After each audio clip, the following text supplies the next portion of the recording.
Good afternoon, children. In last class, we have learned about the structure of cell, plant cell and animal cells. Today, we are going to learn about different types of cells in a human body. Let us know what are the different types of cells can be observed in human body.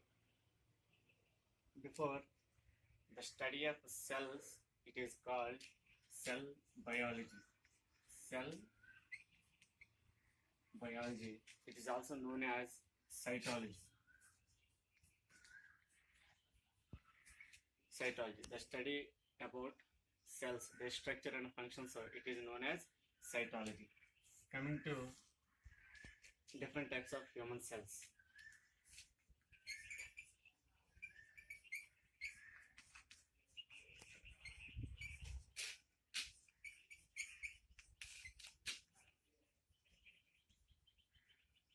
Different types of cells in humans. But first, we are going to learn about blood cells. Blood cells are a part of transport system in our body. They transport food and oxygen to the blood and from the blood. First, red blood cells. Red blood cells. Red blood cells also called as erythrocytes. Erythrocytes. Red blood cells also called as erythrocytes. As you know, all the cells they have a nucleus. But when coming to the different cells, some cells may not have nucleus. For example, red blood cells in human body they do not have any nucleus. It's their adaptation. Almost their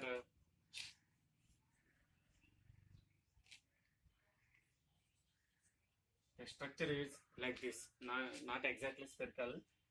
They do not have nucleus. It is their adaptation because they carry oxygen to all the cells. If they have nucleus, they can carry less oxygen than they do not have nucleus. And after metabolic activities done, carbon dioxide is released. The same carbon dioxide bring back to the lungs by red blood cells.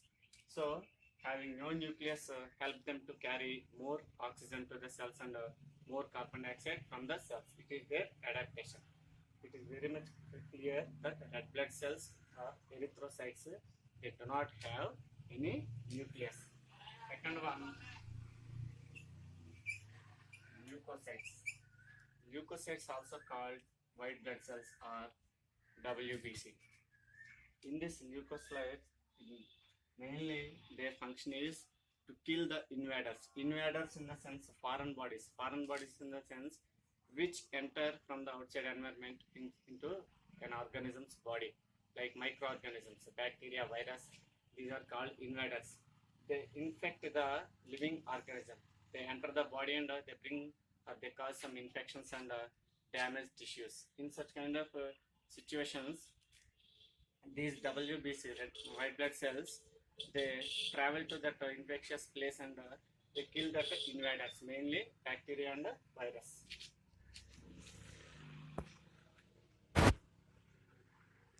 In this leukocytes or WBC, again 5 types are there. First one,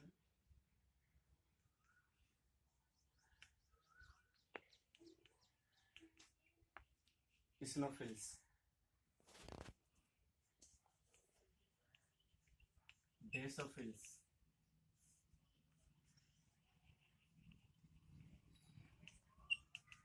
neutrophils,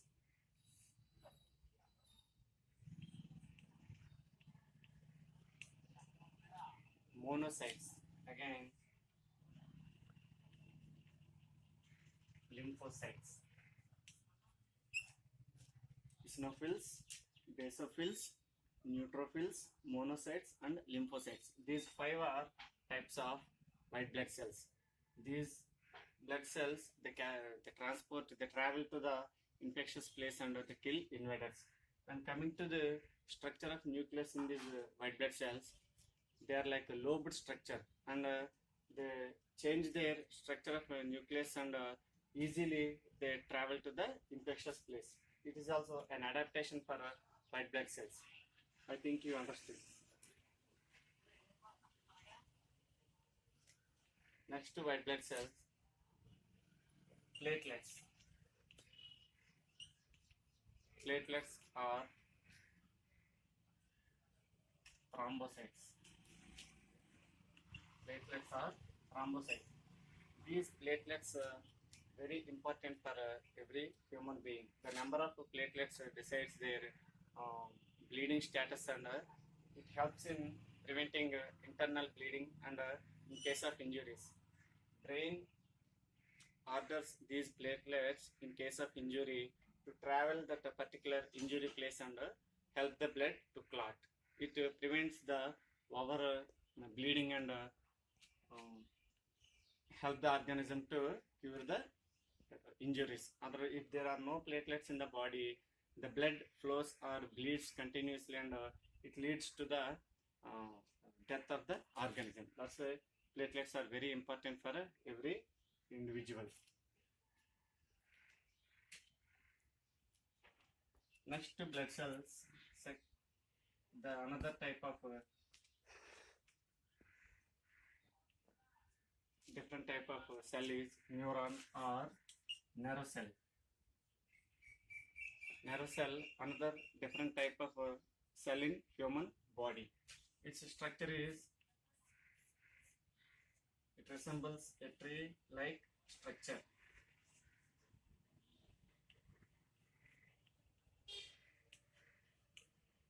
As you are observing on this board, it resembles this like structure.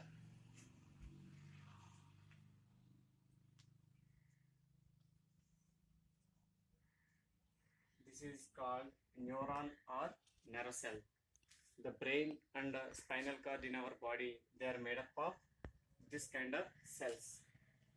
The longest neuron in our body, approximately 1 meter length. 1 meter length. It is motor neuron. Motor neuron, which starts from the toe of our body and reaches the one end of backbone. It lengths approximately 1 meter. And sensory neuron, which starts from toe of the our leg and reaches posterior end of the backbone. It approximately length about 1.5 meter in adults. As you all people know, it's a communication system of our body. Neurons, they take messages and carry from the brain and to the brain. The center part of the cell, it's a single cell you are watching here. It is nucleus, remaining part is cytoplasm. All these things are common for all the types of cells: nucleus, cytoplasm, cell membrane, all these things. When coming to this end, these are nerve endings.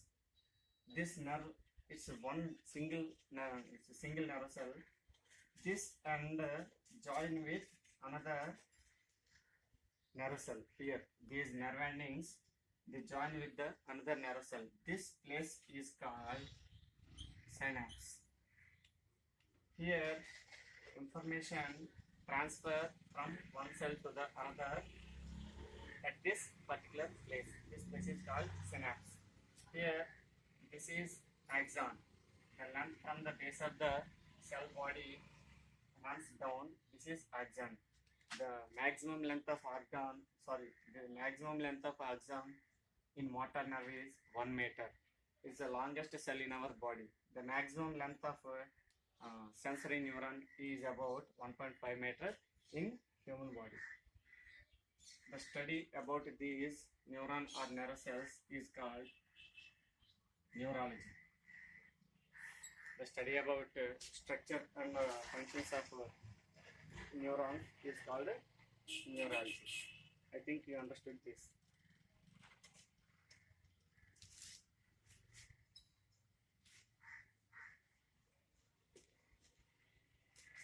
The third type of different cells in our body is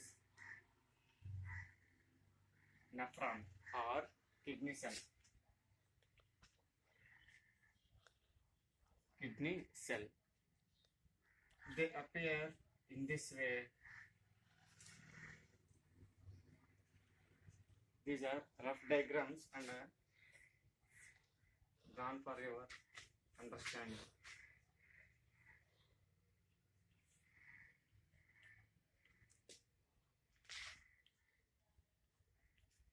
The one end of each nephron closed like this cup, and one long tube runs towards other blood vessels.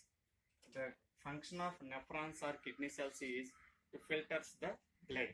It strains out toxic materials after metabolic activities done, and form urine by mixing with water. That urine will be stored in urinary bladder, and later on when it senses, you pass it through urethra. Listen again. Nephron or kidney cells, their function is filtering the blood. They strain out wastes from the blood, and they join with water and they form urine. That urine will be stored in urinary bladder. The one end of these kidney cells or nephrons structures like a cup and closed. Another tube-like structure runs towards a blood vessel, and when waste is joined with water, and it will be collected in blood vessels and later stored in a urinary bladder. Millions of this kind of nephrons make kidneys.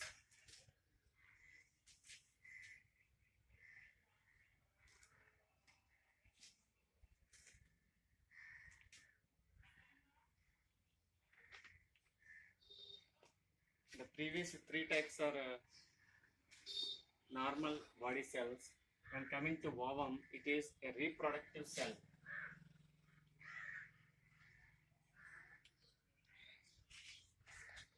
It is a reproductive cell. Almost spherical in shape. Nucleus is common, cytoplasm is common, cell membrane, all these things are common. Cell membrane. For the previous cells also, these things are common. Cell membrane, nucleus, and cytoplasm. All these things are common for almost all the cells. Please observe here. It's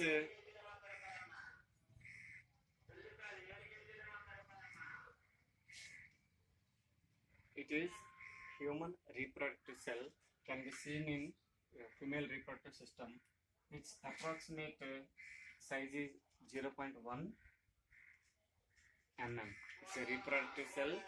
It can be seen with the naked eye as it is some larger in cells. Coming to sperm cell. Sperm cell. It is also a reproductive cell and belongs to male reproductive system. This ovum belongs to female reproductive system. The sperm cell belongs to male reproductive system. Its length is 0.05 mm. It is head-like structure. Nucleus and chromosomes lie in this, and this tail-like structure help it in swimming towards the ovum during fertilization. I think you understood this. These two are reproductive cells.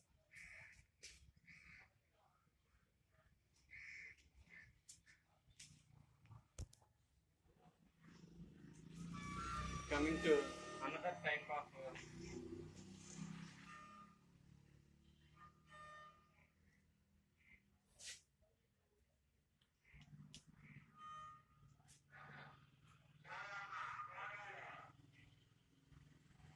smooth muscle cell. Smooth muscle cell. It is spindle in shape and a nucleus located in the center. Another type of cell in human body is smooth muscle cell. In this, nucleus is located in the center, and its shape is spindle. Digestive system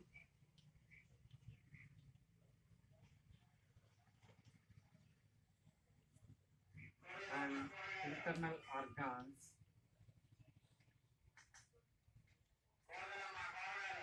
Digestive system and internal organs are made up of this kind of smooth muscle cells.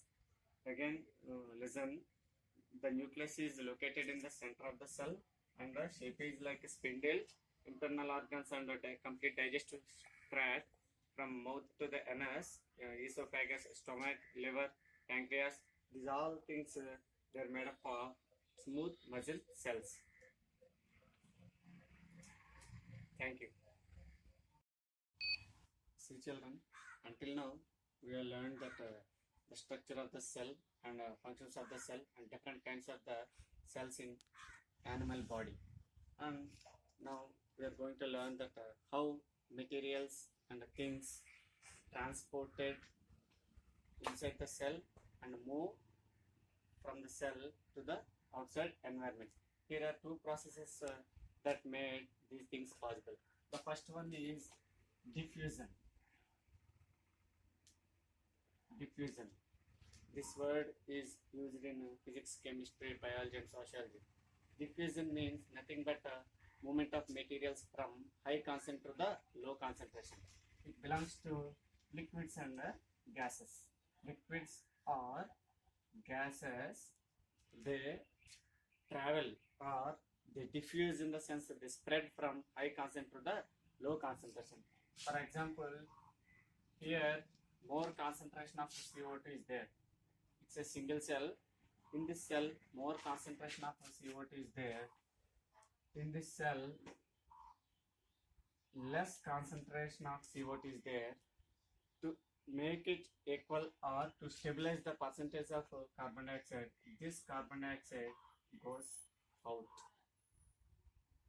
Goes outside the cell, and the percentage of carbon dioxide or gases or liquids they will be managed and equalized in this way.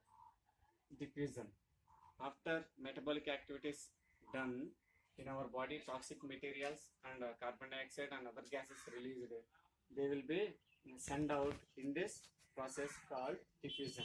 Otherwise, they remain and they accumulate in the cells and they become toxics. If toxins are not sent out, they bring damage to the tissues and cause other complications. The second type is osmosis. Osmosis also a process in which liquids move from high concentration to low concentration. High concentration to low concentration. You all people know that solution in the sense solute plus solvent. Solution is equal to solute plus solvent. The solute may be solid and the solvent can be water or any other liquid. It is called solvent. In the solvent, solute dissolves and makes solution. We are going to learn one activity how cells behave in different kinds of solutions.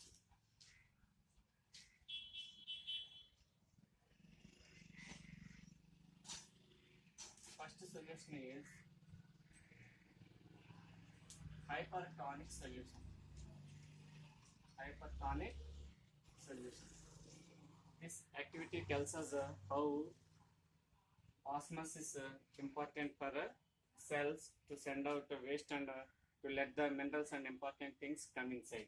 In hypertonic solution, one cell is kept in this is a cell. Think. This is solution. In hypertonic solution, more solute. In hypertonic solution, more solute will be and less water will be. Less water will be, more solute will be. Less water in the sense it is external environment of the cell. This is internal environment of the cell. The cell is kept in hypertonic solution where it has more solute. Then the water from the cell move outwards. The water from the cell in the process of osmosis goes into hypertonic solution to balance the water concentration. Then the cell becomes the cell shrink. The cell shrink in the sense it comes closer like a squeezing because the water amount goes out from the cell into the hypertonic solution where less water percentage and more solute is there. I think you understood. Second one, hypotonic solution. Hypotonic solution. In hypotonic solution, it is opposite to the hypertonic solution. A cell is kept in hypotonic solution. Here, less solute, less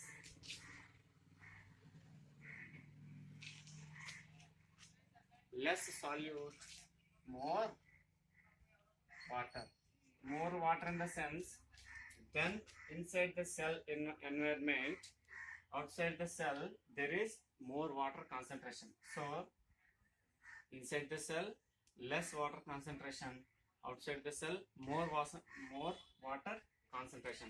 So, you can understand that now the passage of water is from hypotonic solution into the cell environment. Then the cell swells up.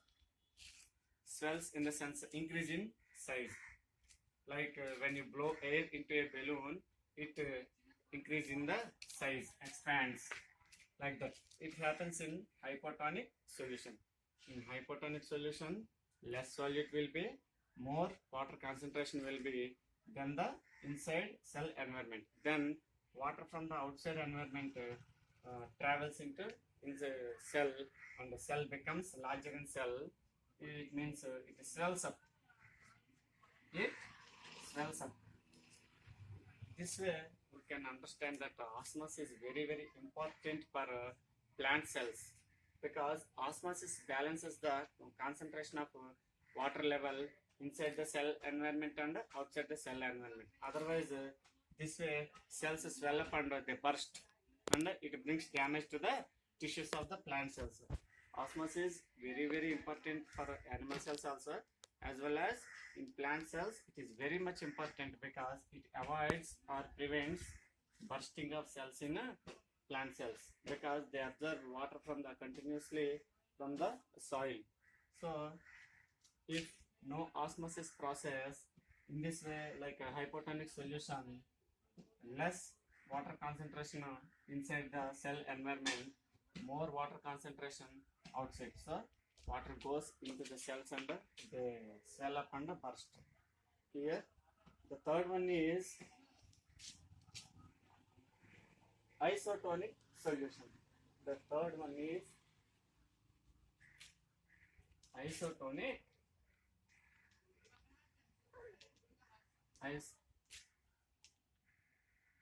isotonic solution. In isotonic solution, we kept a cell inside and outside. The concentration of water is same. The concentration of water is see, this is third one, isotonic solution. In isotonic solution, the concentration of water level, the concentration of water is same in both the environment. In the sense, inside the cell and outside the cell, in both the environments, the concentration of water is same. So here you can understand there will be no change in the size of cell, because it doesn't absorb. In the sense, if less concentration is there, it absorbs water and increase in size, swells up. If more concentration is there, it water pass out from the cell and cell shrinks like a squeezing. Here the concentration of water same in outside the cell and inside the cell. So there will be no change in the size of the cell. This osmosis process is done in selectively permeable membrane. Selectively permeable membrane. You also know it is plasma membrane. Plasma membrane or selectively permeable membrane. Not only osmosis, both diffusion and osmosis, they done in through plasma membrane or selectively permeable membrane. Thank you.